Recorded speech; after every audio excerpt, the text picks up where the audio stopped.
Hi friends, welcome to SS Culinary.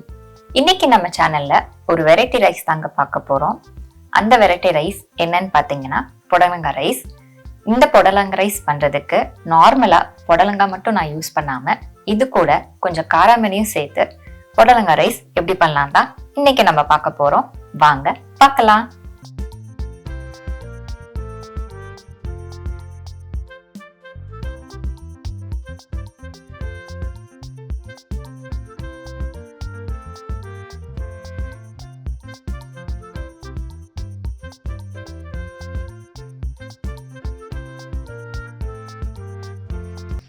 குக்கர்ல ஒரு சின்ன கப்பு நிறைய காராமணிய நல்லா கழுவி சேர்த்துடலாம்.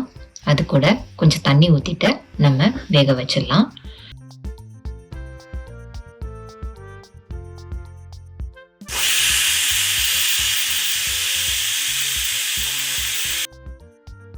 காராமணி நல்லா வேகணும்னு அவசியம் கிடையாது.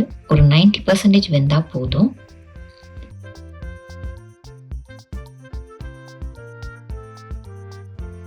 இப்போ காராமணி கொஞ்சம் வெந்துருச்சு.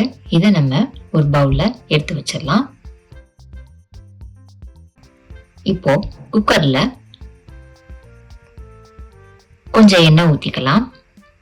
எண்ணெய் சூடானதும் 2 துண்டு பட்டை சேர்த்துக்கலாம். 2 ஏலக்காவை சேர்த்துக்கலாம். 4 லவங்கம் சேர்த்துக்கலாம். ஒரு அன்னாச்சி பூ சேர்த்துக்கலாம். ஒரு பிரியாணி இலையை சேர்த்துக்கலாம். 1 டீஸ்பூன் ஜீரகம் சேர்த்துக்கலாம். 1 டீஸ்பூன் சோம்பு சேர்த்துக்கலாம்.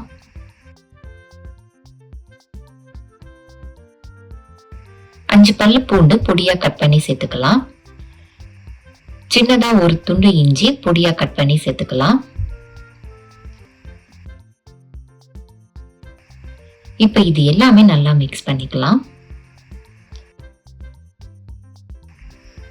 இஞ்சி பூண்டு பச்சை வாசனை போனதுக்கு அப்புறம் பொடியா கட் பண்ண வெங்காயம் சேர்த்துக்கலாம். நான் 2 வெங்காயம் பொடியா கட் பண்ணி சேர்த்துக்கிறேன். இப்ப அகைன் நம்ம நல்லா மிக்ஸ் பண்ணிக்கலாம்.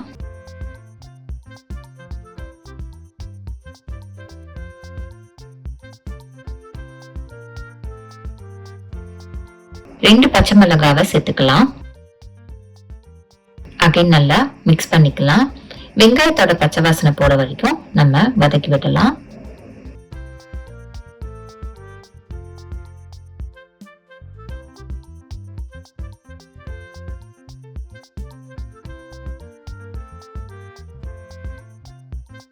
இப்போ பொடியா கட் பண்ண கருவேப்பிலை சேர்த்துக்கலாம்.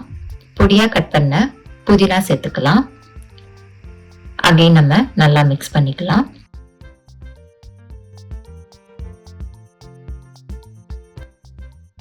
புதினா கொஞ்சம் வதங்கினதும் நம்ம தக்காளி சேர்த்துக்கலாம்.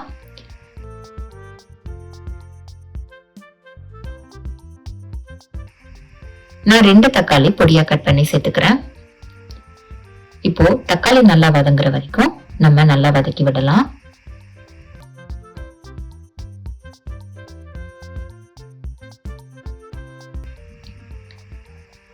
பாருங்க, இப்போ தக்காளி வெங்காயம் எல்லாமே நல்லா வதங்கிருச்சு. இந்த ஸ்டேஜ்ல நம்ம பொடியா கட் பண்ண புடலங்காய் சேர்த்துக்கலாம். நான் ஒரு பவுல் நிறைய புடலங்காய் சேர்த்துக்கிறேன். புடலங்காய் சேர்த்துட்டு அகைன் நம்ம நல்லா மிக்ஸ் பண்ணி விடலாம்.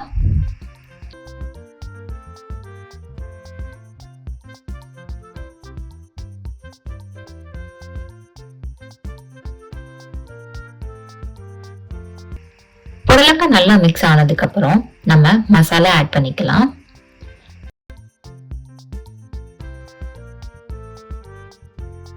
ஒரு டீஸ்பூன் மிளகாய் பொடி சேர்த்துக்கிறேன்.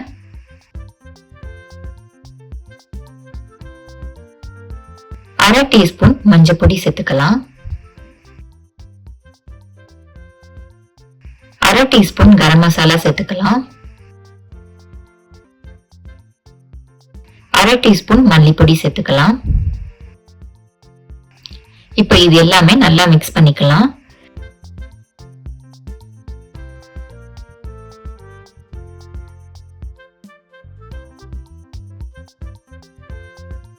மசாலா எல்லாமே நல்லா மிக்ஸ் ஆனதுக்கு அப்புறம் இதுக்கு தேவையான உப்பு சேர்த்துக்கலாம்.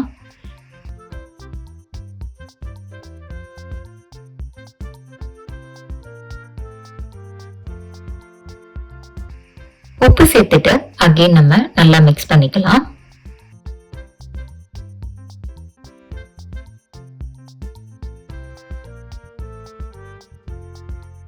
இப்போ நம்ம வேக வச்ச காராமணியை சேர்த்து அகைன் நம்ம நல்லா மிக்ஸ் பண்ணிக்கலாம்.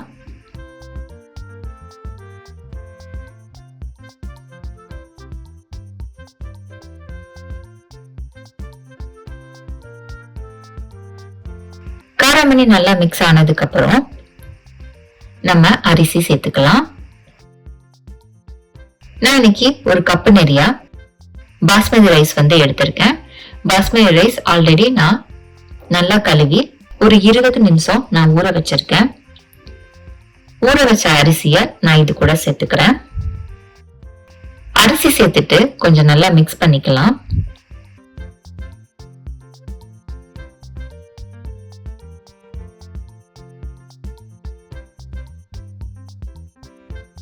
இப்ப அரிசி நல்லா மிக்ஸ் பண்ணிட்டோம்.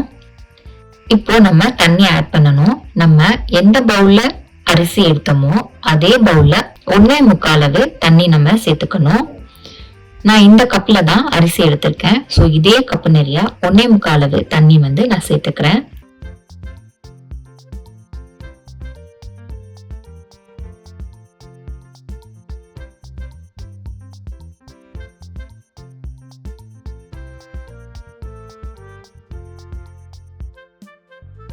நீங்க எந்த கப்ல எடுத்துக்கிறீங்களோ அதே கப்ல 1.25 அளவு நீங்க தண்ணி எடுத்துக்கோங்க.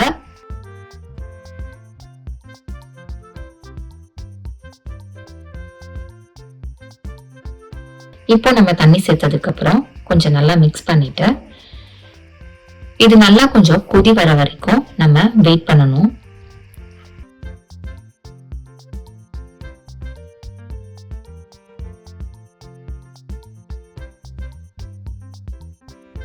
பாருங்க, இந்த மாதிரி நல்லா கொதி வந்ததுக்கு அப்புறம் தண்ணி கொஞ்சம் குறையும், அரிசிக்கும் தண்ணிக்கும் ஈக்குவலா இருக்கும். இந்த மாதிரி ஸ்டேஜ் வந்ததுக்கு அப்புறம்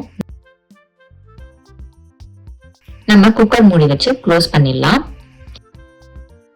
இந்த ஸ்டேஜ்ல நம்ம ஃப்ளேமை மீடியம் ஃப்ளேம்ல பண்ணிடணும்.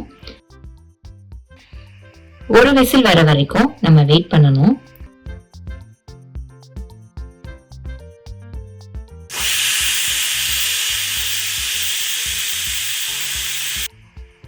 ஒரு விசில் வந்ததுக்கு அப்புறம் உடனே ஸ்டவ் ஆஃப் பண்ணாம ஒரு நிமிஷம் வெயிட் பண்ணிட்டு அதுக்கப்புறம் நம்ம ஸ்டவ் ஆஃப் பண்ணணும். ஆனா செகண்ட் விசில் வந்துடக்கூடாது. அதுக்கு முன்னாடி நம்ம ஸ்டவ் ஆஃப் பண்ணிடணும். ஸ்டவ் ஆஃப் பண்ணிட்டு உடனே குக்கரை ஓபன் பண்ணக்கூடாது. குக்கரோட ப்ரெஷர் எல்லாமே போனதுக்கு அப்புறம் தான் குக்கர் நம்ம ஓபன் பண்ணணும். நம்ம இந்த மாதிரி பண்ணோம்னா சாதம் நல்லா உதிரியா வரும். இப்ப குக்கரை ஓபன் பண்ணி பார்த்தோம்னா புடலங்காய் ரைஸ் ரெடியா இருக்கும். பாருங்க எவ்வளவு உதிரியா நல்லா வந்திருக்குன்னு.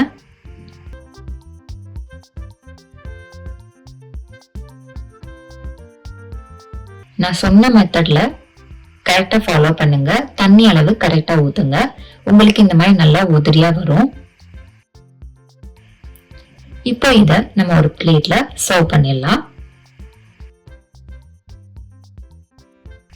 இது சாப்பிடறதுக்கு ரொம்ப ரொம்ப டேஸ்டா இருக்குங்க. இது ஒரு பெஸ்ட் லஞ்ச் பாக்ஸ் ரெசிபினே சொல்லலாங்க.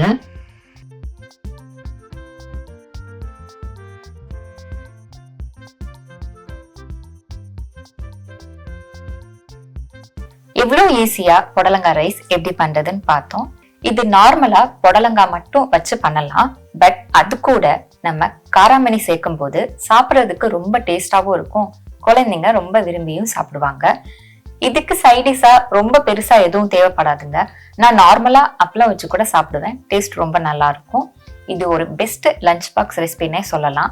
இந்த ரெசிபிய நீங்களும் வீட்ல செஞ்சு பாருங்க. டேஸ்ட் எப்படி வந்தது மறக்காம கமெண்ட் பாக்ஸ்ல கமெண்ட் பண்ணுங்க. உங்களுக்கு இந்த ரெசிபி பிடிச்சிருக்கும் நம்புறேன். அப்ப அப்படியே லைக் பண்ணிட்டு உங்க ஃப்ரெண்ட்ஸ் ஃபேமிலி எல்லாருக்குமே ஷேர் பண்ணுங்க. நெக்ஸ்ட் ஒரு டிஃபரெண்டான வீடியோல உங்களை பாக்குறேன். பாய்.